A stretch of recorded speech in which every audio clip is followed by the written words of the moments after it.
Amazina ganje nibanyeta Kabarungi Asimwe Molly. Nanize kubazanira omuzano kubali kweta Kamaliza.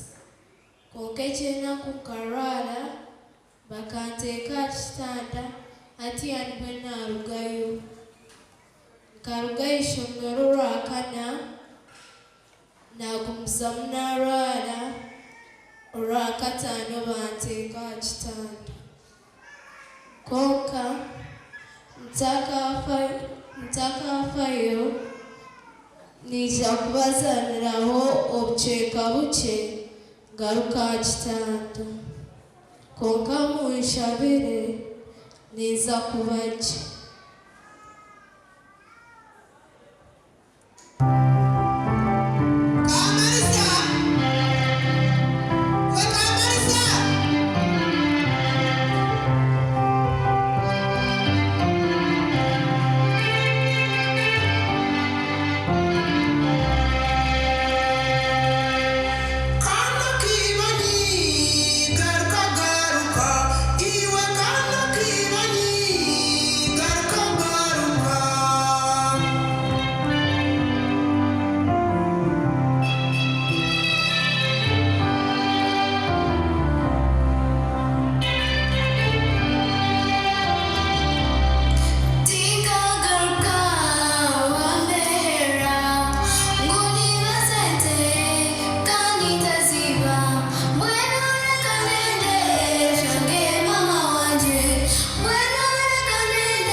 Umushisha kayaza kushanga umwana watari umurondire kaye.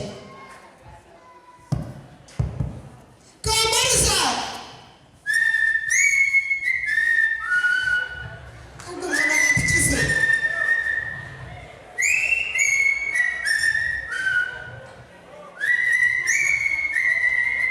umushisha karije ni mugandura ki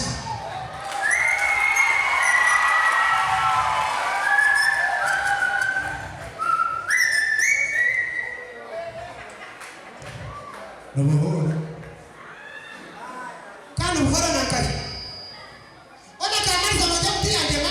Chamuba. Atsaka burena ni muronda no mwana okuronda. Akani kuimaterisha mukazi wotangora turi.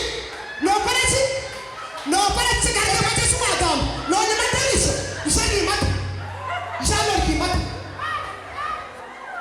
Hata ni zapasa na uno ni materisha. Mwana sio mimi mkureta. Omwana kweli wa mtumanyizo mukasheshe. Ayusi hata mshamu nana. Wa mkureta kulele chamo babo big. Iroko za kumuronda. Asa nyembuje ndi hapi. Ofumuronde ndo muronde. Omureta. Oriko muronda joha. Oriko muronda joha. Kazi ni kuimaterisha utangora kubi. Utangora kubi. Hati we yobana na urangwese kutamire. Ninyendeshe ni materisha. Ruka ya. Omwana mkuru. Para zaidi wa mkureta. Para zaidi wa mkureta. Ukaambia terisha kudirashi. Nguni ukwe materisha hasa niweza pashama. Ojandi mate.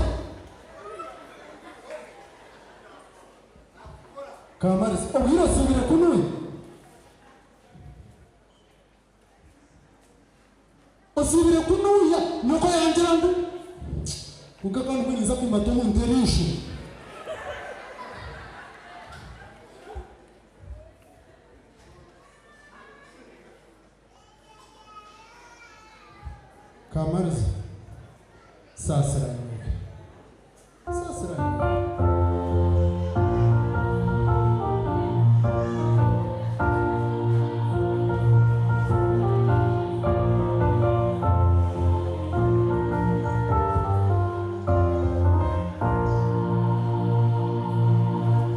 Osasira nyowe bambi kamariza nishabanyesya oshemererwe